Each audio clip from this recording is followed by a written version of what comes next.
Por más de 25 años ha promovido transformaciones en políticas públicas en México, participando siempre desde la sociedad civil organizada.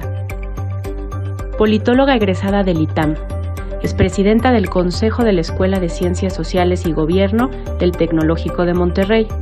Además, es consejera ejecutiva del Foro de París sobre la Paz, del Consejo Directivo de Youth Build México y asociada del Consejo Mexicano de Asuntos Internacionales. La directora general de México Evalúa, Edna Jaime Treviño, en Milenio Negocios. Muy buenas noches, bienvenidos como siempre a Milenio Negocio Televisión, este programa que como ustedes saben hacemos desde nuestras casas en medio de esta epidemia cada semana con Regina Reyes Heroles. Muy buenas noches. Y como vieron, hoy tenemos a una invitada súper especial que es Edna Jaime, que es la que evalúa México, más que lo de México Evalúa. Y hay un tema, Edna, que tú siempre pones sobre la mesa y a mí me encanta, que es el tema de la policía, el tema de la seguridad de nuestro país.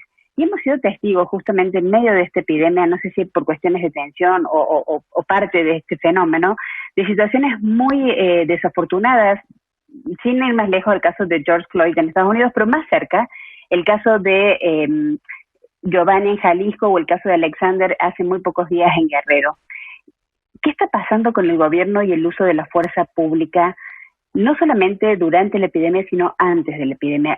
¿De qué estamos siendo testigos en México ahora? Ay, bueno, ¿cómo están? Me da muchísimo gusto verlas tan guapas y tan sonrientes. Y tan de entre casa. Y verlas en sus casas. Estoy muy preocupada por el tema de la seguridad. Desde mucho antes de la pandemia, del confinamiento, y todavía tenemos que ver cuáles van a ser los efectos del confinamiento, de la desaceleración económica en el crimen.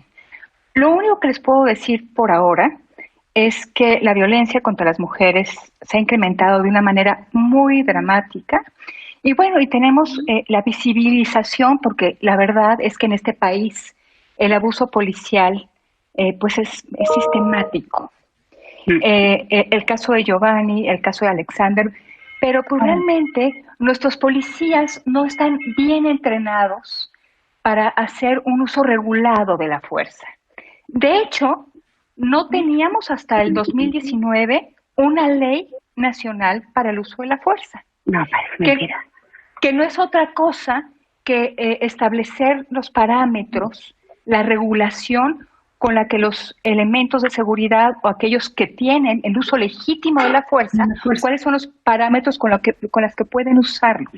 Entonces, 2019 es una ley nacional, estamos en su proceso de implementación, pero hay que agregar a este escenario que tenemos ahora la Guardia Nacional de Seguridad, la Guardia Nacional integrada de seguridad interna, mayormente con elementos del Ejército y la Marina que no están entrenados para la interacción con ciudadanos en tareas de seguridad pública. Su doctrina y su entrenamiento está hecho para otras cosas, por lo que es posible que todavía haya más abusos. Justamente se trabajó en esta ley de uso de la fuerza y el registro de detenciones para dar algún contrapeso, alguna acotación al trabajo de la Guardia Nacional y ahora de las Fuerzas Armadas, porque sabemos que van a estar haciendo tareas de seguridad para dar algún tipo de contención. Pero decirles que me preocupa mucho que el abuso de la fuerza no solamente se intensifique, se agudice y que no tengamos instancias que alcen la voz, porque como ustedes saben, Regina y Bárbara, la Comisión Nacional de Derechos Humanos está en un silencio pasmoso. No, bueno, hasta el propio presidente niega las cifras. Sí, bueno.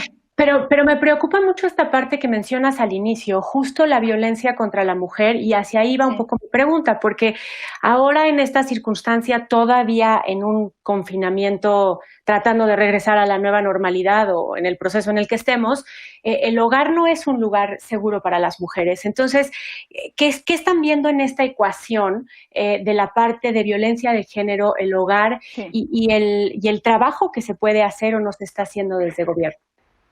Mira, en este tema sí tenemos ya registros del 911. Las llamadas de auxilio de mujeres se incrementaron en abril de una manera muy notable. Tuvimos más de 143,000 llamadas de auxilio.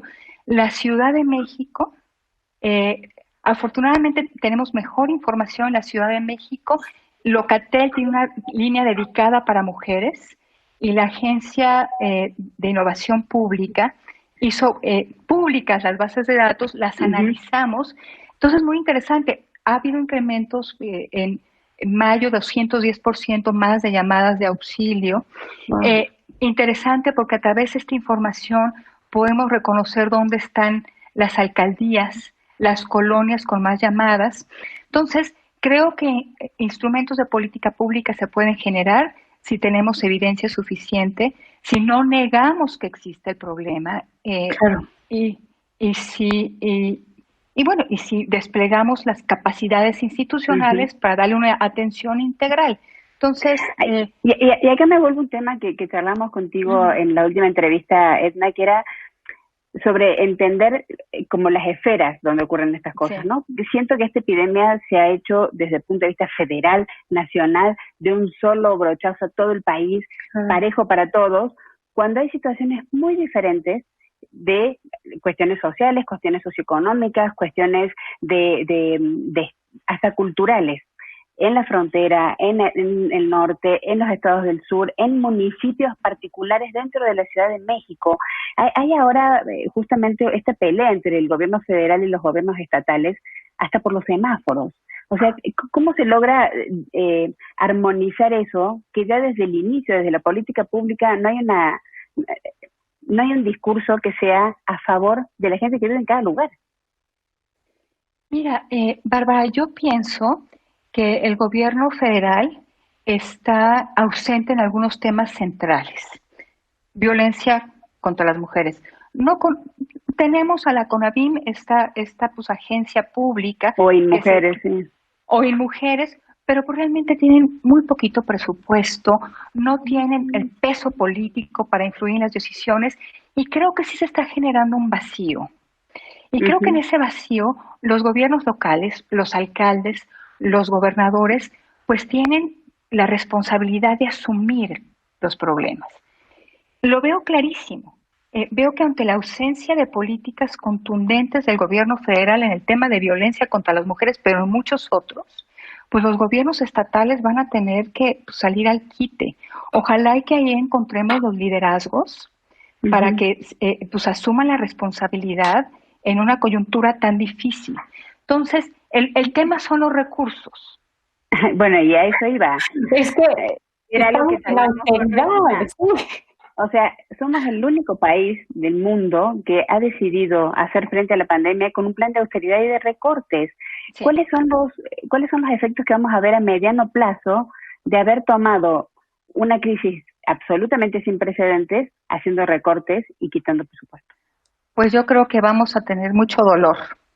Yo creo que pues el gobierno federal esté muy decidido a no cambiar su plan. El mundo nos cambió, pero el presidente de la República dice, yo no cambio mis programas prioritarios, no cambio mis programas sociales, no cambio mis proyectos de inversión, y eso nos está costando muy caro porque no podemos reasignar recursos a donde se necesita. Pero ¿qué vimos ahora en ese presupuesto justamente, no? O sea, vimos algún gasto que se haya ejercido más, por ejemplo, en salud, en abril, que diga, oye, bueno, estamos viendo que sí reasignamos o nada más reasignamos ahí y todo lo demás sigue como antes. Mira, Regina, afortunadamente sí ha habido una respuesta por el lado del gasto para favorecer temas de salud. En el agregado del gasto en salud tenemos unos subejercicios en el primer cuatrimestre, pero si vemos los desagregados tenemos incrementos importantes en infraestructura para la salud. Sí hay un ajuste en el gasto para atender la emergencia, afortunadamente. 2019 se castigó muchísimo al sector salud. Bueno, arrancamos el año con la falta de medicinas. Todo 2019, acuérdense lo difícil que fue la compra de medicamentos, el desabasto. Tuvimos un subejercicio en infraestructura para la salud de más del 65%.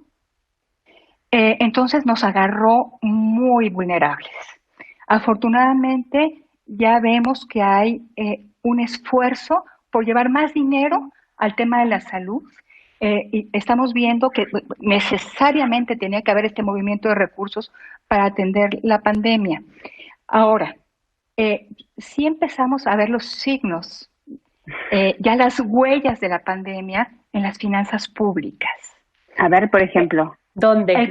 El primer trimestre, la verdad es que nos sorprendió como el ímpetu con el que se venía recaudando ingresos tributarios, tanto ISR como IVA, como IEPS. Fue récord.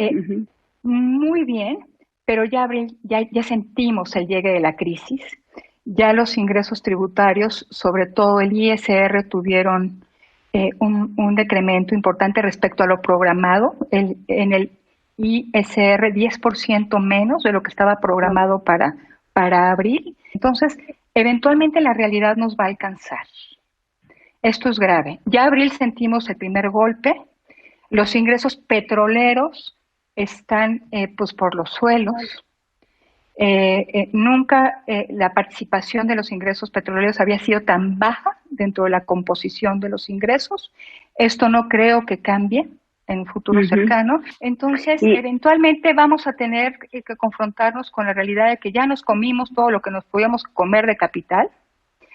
Y los ingresos recurrentes, los ingresos tributarios, pues van a mostrar debilidad producto pues de la crisis económica. No hay manera de que el ISR, el IVA, no tengan una afectación frente a la desaceleración y el frenón económico que hemos tenido en estos meses. Entonces va a ser bien duro, porque si el gobierno sigue insistiendo en no moverse ni tantito de su proyecto original, y de endeudarse, tampoco quiere endeudarse, entonces pues no vamos a tener la respuesta del Estado que estaríamos esperando en una situación como esta. Vamos a tener una recesión que yo presumo va a ser prolongada porque no estamos haciendo nada para mitigarla y para hacerla más corta. Y ya ni para qué les digo que pues el presidente ha estado pues desmotivando la inversión privada, decisión tras decisión, entonces pues sí preveo meses difíciles para este país. Edna, muchísimas gracias por este panorama un poco oscuro, pero hay que ser muy realistas para tomar decisiones sobre ese tipo de información. Gracias por acompañarnos. Regina, gracias también por acompañarnos. Gracias, Regina. Gracias, Edna. Qué gusto, qué gusto. Y a ustedes, gracias por acompañarnos como cada semana con este formato diferente. Cuídense mucho, seguimos con semáforos muy oscuros en todo el país y nos vemos la semana que viene con más Milenio Negocios Televisión. Que tengan buenas noches.